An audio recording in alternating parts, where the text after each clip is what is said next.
என் கூடாரத்தை எந்த தீங்கு அணுகாது, பொல்லாப்பு எனக்கு நேரிடாது, வாதை என் கூடாரத்தை அணுகாது, என் அலங்கத்துக்குள்ள சமாதானம், என் அரண்மனைக்குள்ள சுகம், என் நான் கையிட்டு செய்யும் எல்லா வேலையையும் தேவன் ஆசீர்வதிப்பார், நான் செய்வதெல்லாம் வாய்க்கும், அது என் வாய் விட்டு பிரியாது.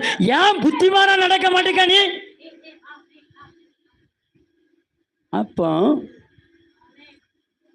அவன் வாயில தான் உனக்கு விஷயம் இருக்குன்னு தெரியுதா?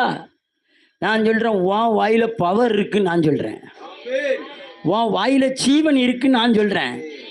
அப்போ உன் வாயில இருக்கிற ஜீவன் அந்த விஷப்பாம்பினுடைய வல்லமையை மேற்கொள்ளுமா மேற்கொள்ளாதா? எங்க மேற்கொண்டது?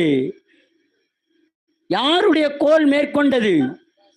மோசையுடைய கோல் அத்தனை மந்திரவாதியுடைய கோள்களை விழுங்கிட்டா இல்லையா? விழுங்கிச்சா இல்லையா? அத்தனை விஷப்பூச்சிகளை விழுங்கின அதே கோல் உன் நாக்குல தேவன் தந்திரு